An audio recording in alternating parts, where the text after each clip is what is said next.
Hello, my name is David Beaton, and this is my Math 108 Project 1 for, I believe it's week 4. The assignment is to use the following table to create a perfect meal video. I'm supposed to pick problems out of this table to try to solve and help show that I have problem-solving skills.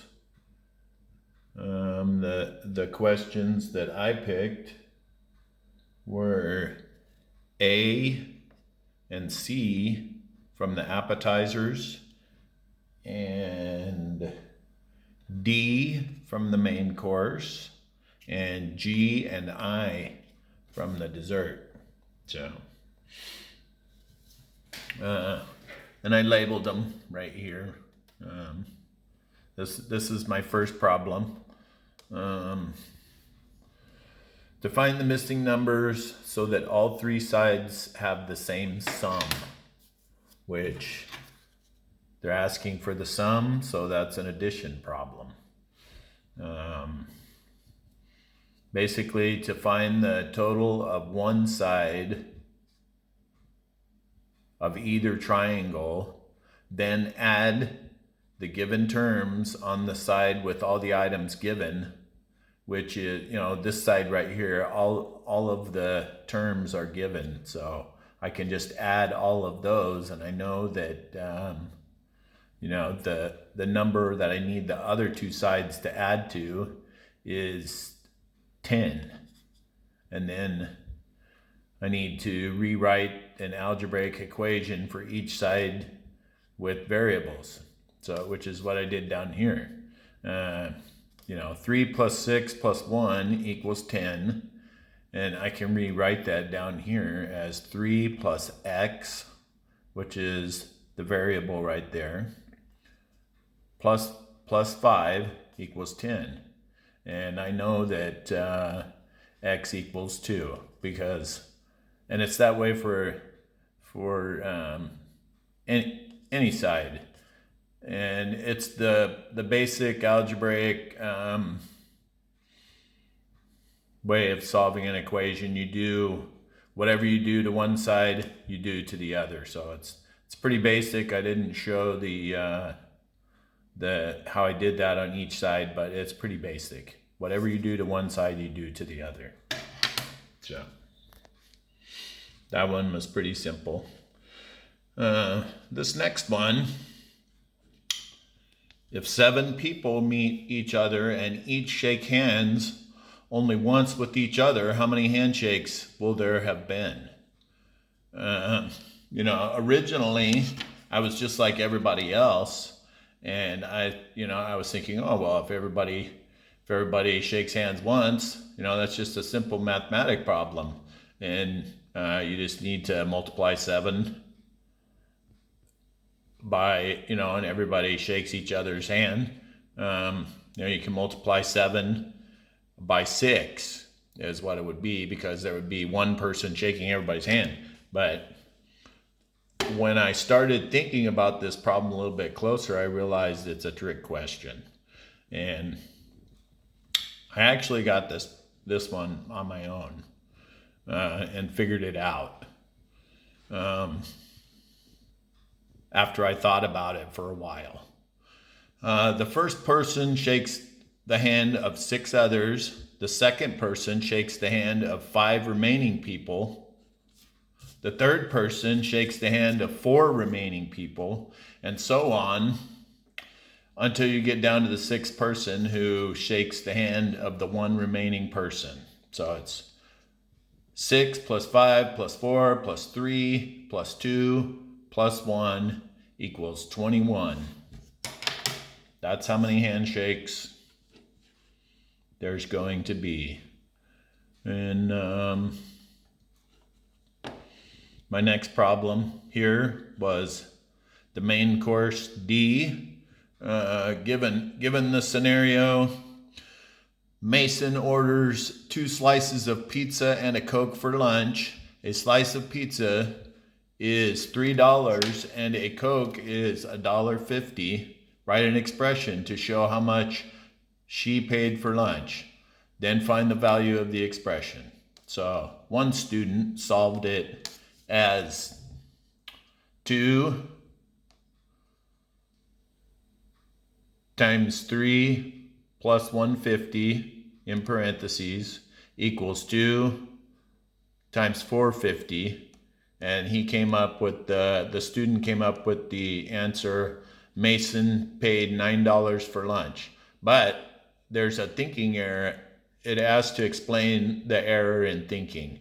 The error is the fact that this student placed the Coke inside the parentheses with the pizza. And it should not be, because there was 2 slices of pizza and a Coke, 1 Coke. So the Coke should not be multiplied by 2. So I rewrote it down here as 2 times $3 plus 150 equals $6 plus 150 equals $7.50. So that's how that should be written out. Very important to write out your problem correctly. Otherwise, you'll end up with a mistake just like that. So, and then we'll move on to G, the dessert.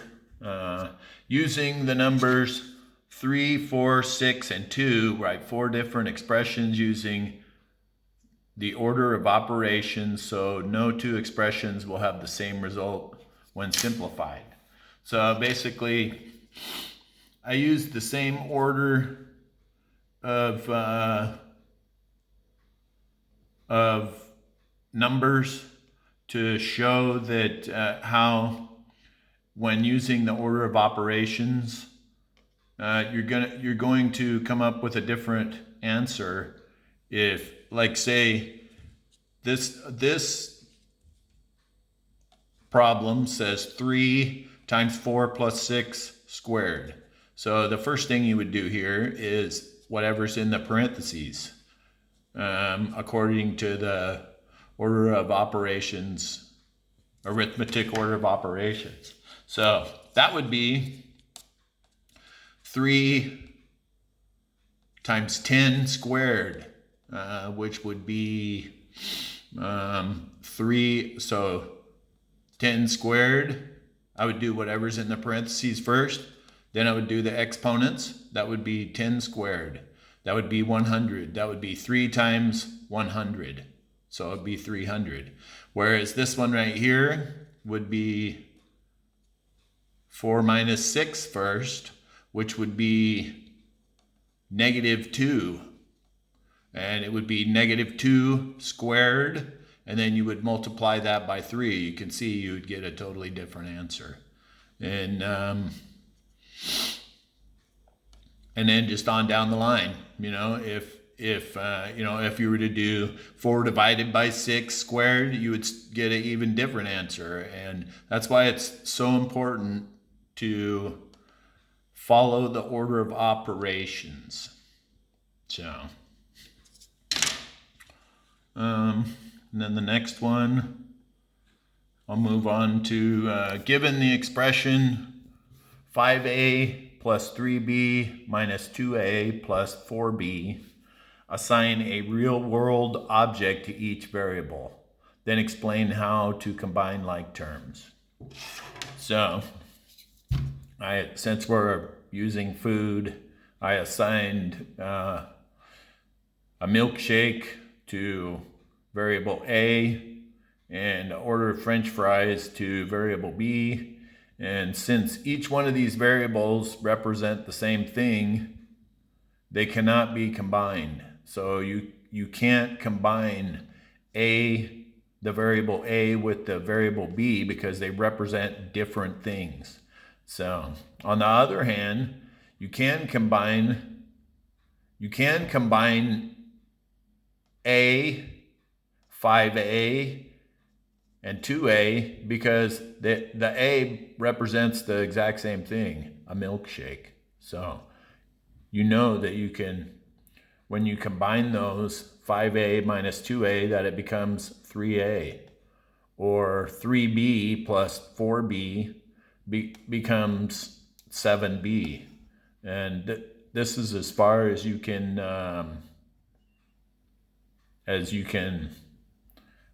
simplify this expression, 3A plus 7B. So, and then there's a couple more that I'm working on, but I'm still working on, so I would just like to say that I won't go into these because my video is getting to be too long. But this project has actually helped me with my problem solving skills, and it's actually made me take some time out and think about the problem that's being asked. Problem solving skills are one of the reasons why I originally wanted to start taking math classes, and I want to continue to take math classes.